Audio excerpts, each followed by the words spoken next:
네, 시장에 대해서 좀 큰 그림을 그려보는 시간으로 이 시간을 마련을 했습니다. 채슬리 투자자문의 박세익 대표 연결되어 있습니다. 안녕하십니까? 안녕하세요. 네, 일단 시장이 연초 대비해서 많이 올라왔습니다. 코스피 같은 경우에는 8% 오르면서 2,400선을 또 넘어서기도 했는데 투자 심리가 좀 개선되고 있음을 현장에서 느끼시나요? 어떠신가요? 네, 뭐 확실하게 느끼고 있고요.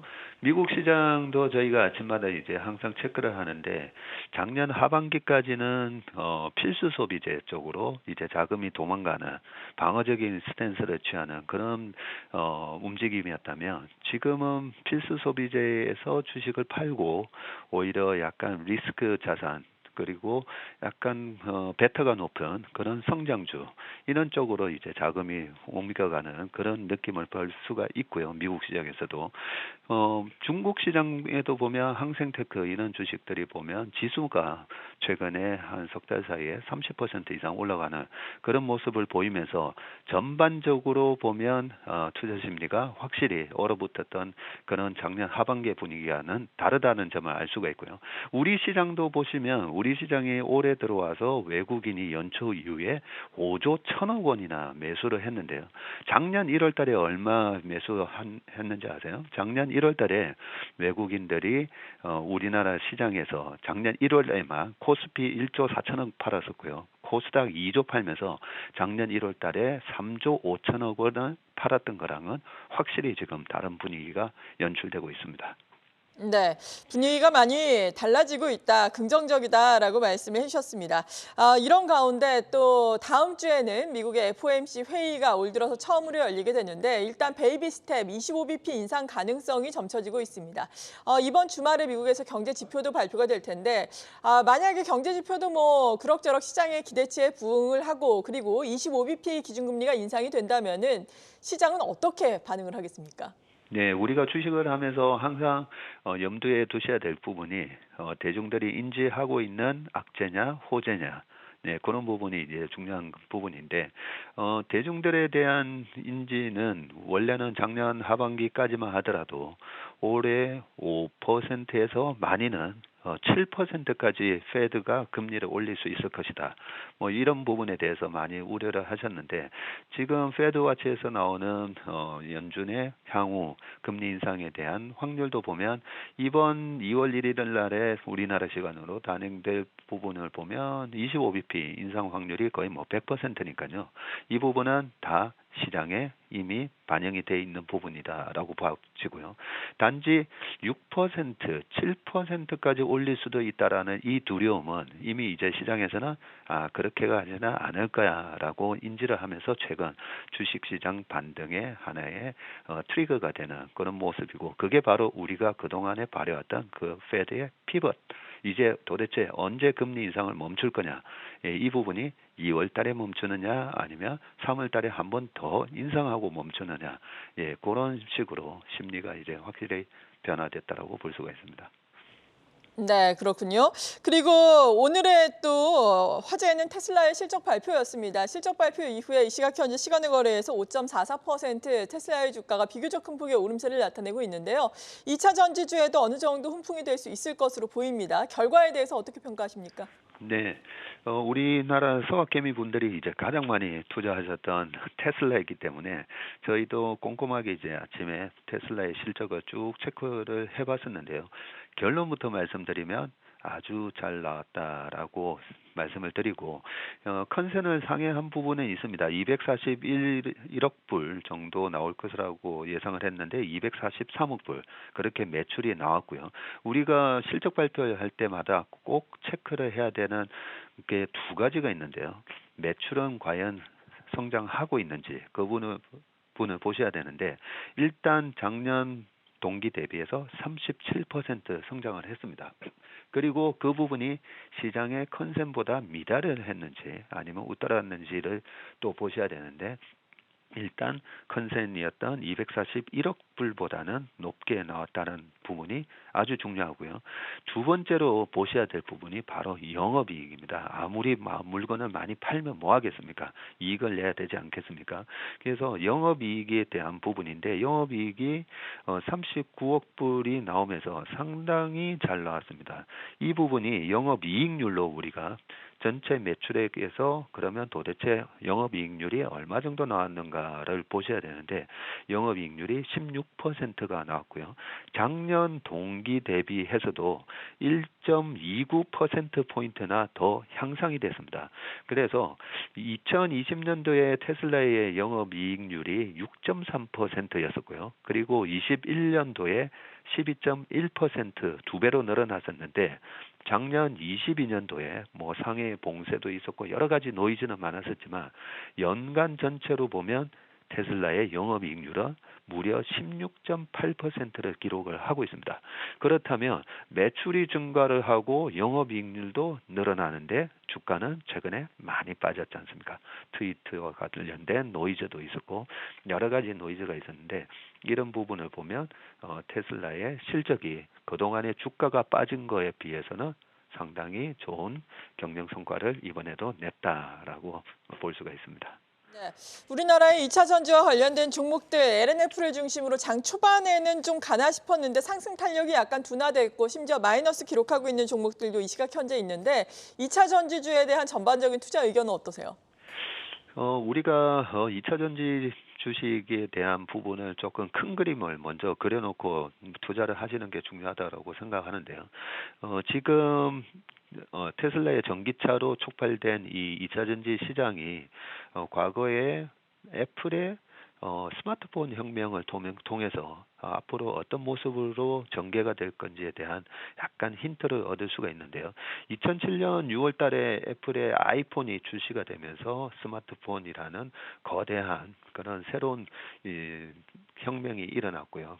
기존에 이제 피처폰에서 스마트폰으로 다 바뀌면서 애플은 시장 점유율이 1등의 지위를 놓치긴 했지만 애플의 주가는 그 이후로도 계속 우상향하면서 올라왔었습니다.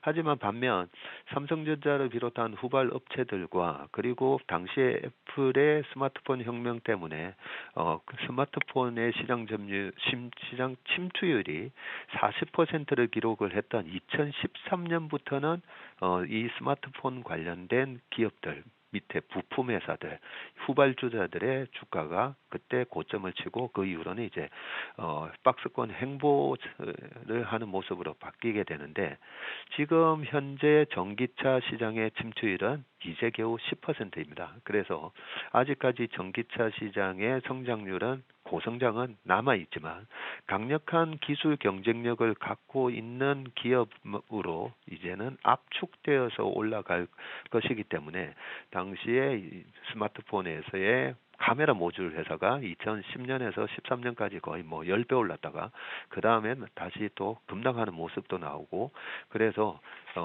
스마트폰 그 성장에서 우리가 알 수가 있듯이 2차 전지에 있어서도 강한 기술적 경쟁력을 갖고 있는 회사로 조금은 이제 압축될 거기 때문에 좀 선별해서 투자하시는 것이 필요해 보입니다. 그리고 반도체주가 계속해서 긍정적인 양상이 나타나고 있습니다. 어제는 삼성전자, SK하이닉스 시세를 분출했고 SK하이닉스 오늘 쉬어가고 있지만 삼성전자는 오늘도 외국계 창구를 통해서 순매수가 적극적으로 이어가고 있거든요. 반도체주에 대한 의견은 어떻습니까?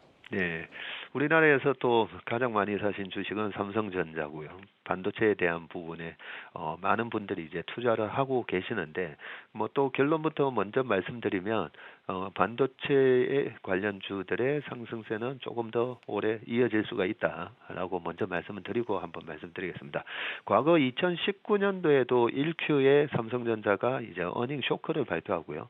2Q까지도 어닝 쇼크는 계속 나옵니다. 그리고 2019년도에 반도체 수출 동량을 보시면요. 반도체 수출은 계속 마이너스 30%대에 전년 동기 대비해 가지고 계속 마이너스가 나옵니다. 지금 보시는 표를 보시면요. 2019년에서 22년 이 파란색 선이 한국의 반도체 수출 동량인데 마이너스 30% 지금도 보면 마이너스 30% 가까운 하락세를 보이고 있지 않습니까? 그런데 2019년도에도 보시면 주황색이 삼성전자의 주가인데요. 반도체 수출의 동량이 마이너스 30% 전월 대비해서 이렇게 역성장을 함에도 불구하고 삼성전자의 주가는 오히려 바닥을 치고 2019년, 20년, 21년까지 올라가는 모습을 볼 수가 있습니다.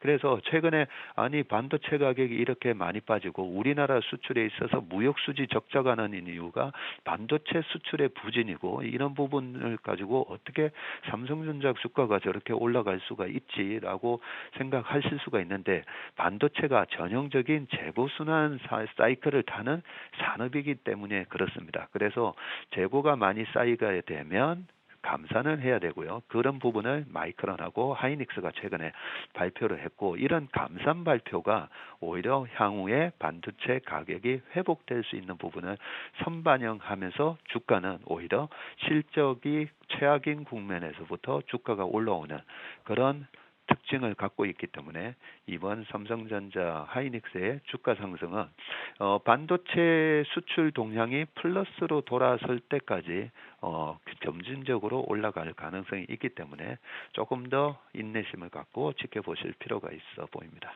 네, 조금 더 추가 상승이 가능하다라고 반도체주에 대해서는 상당히 긍정적으로 말씀해 주셨습니다. 그리고 시장이 많이 올라왔는데 좀 쉬었다 갈지 중장기적으로는 어떻게 투자 전략을 세워가는 게 바람직할까요? 네. 그 부분에 대해서 좀 설명을 드리면요. 네. 우리나라 시장이 98년 이후로 우리 하경민 앵커께서도 오랫동안 우리 한국경제TV를 지키시면서 주식시장을 봐 오셨지 않습니까? 그죠? 근데 98년 이후로 우리나라 주식시장은 25년 동안에 겨우 7번밖에 빠지지 않았습니다. 그리고 그 7번 중에서도 6번이 짝수해에 빠지는 신기한 현상이 일어났고요. 홀수해에 마이너스가 난 경우는 2011년도에 마이너스 11%를 기록한 그 한 해밖에 없었습니다. 그리고 많이 빠졌던 해 그 다음 해는 항상 주가가 많이 올랐었는데요. 가장 많이 빠졌던 2000년도에 51%가 빠졌었는데요. 2001년 닷컴 버블이 붕괴되는 그런 와중에도 우리나라 증시는 37% 올랐었고요. 그리고 2008년 금융위기 때 지금 표를 보시면 두 번째로 많이 빠졌던 해가 2008년도인데 41%가 빠졌었는데 2009년도에는 그 미국의 경기가 상당히 안 좋아서 계속 QE1이라는 그런 양적 완화 조치를 해야 될 정도로 경기가 안 좋았지만 2009년도에 우리나라 증시는 50%나 올랐었습니다. 그러면 세 번째로 많이 빠진 장이 바로 작년 2022년 24.9%나 이렇게 빠졌었는데 그러면 올해는 시장이 어떻게 될까요? 라고 생각을 해보면 올해는 작년에 잃었던 손실을 많이 회복을 할 수 있는 그런 해다라는 걸 기억하시고요. 그런 모멘텀이 그러면 어떤 부분이 그런 상승의 모멘텀이 될까라고 보면 2013년 그리고 2003년 그리고 1993년 3자로 끝나는 해에는 항상 차이나 스토리, 차이나 모멘텀이 있었다라는 걸 우리가 생각해 볼 필요가 있는데요. 2003년도에 후진타오의 주석이 새로운 지도자로 들어왔었고 그때 강력한 인프라 사이클이 있었고요. 중국 인프라 사이클이 2007년까지 이어졌었고 2013년, 14년, 15년도에는 우리나라 코스피는 박스피였었지만 2013년도에 시진핑 주석이 중국의 지도자로 등장을 하고 나서는 엄청난 중국 소비재 열풍이 있었다라는 걸 우리가 알 수가 있습니다. 그렇다면 작년까지 우리 시장을 괴롭혔던 페드의 금리 인상도 이제는 피벗이 나오고 있고 작년까지 또 우리 경제를 충격을 줬던 중국의 강력한 방역 조치도 지금 빠르게 리오프닝이 되고 있기 때문에 올해는 중국 소비가 또 하나의 큰 증시의 상승 모멘텀으로 작용을 할 것으로 예상을 하기 때문에 존 템플턴 경이 그렇게 말씀하셨지 않습니까? 강세장은 비관 속에서 탄생해서 회의 속에서 자란다라고 했기 때문에 지금처럼 굉장히 많은 비관적인 분위기 속에서 올라오는 이 강세장을 놓치지 마시고 올해 수익을 많이 내시는 그런 대박의 한 해로 만드시길 바라겠습니다. 네, 저희와 함께 또 대박 수익 나시길 바랍니다. 체슬리 투자자문의 박세익 대표였습니다. 감사합니다.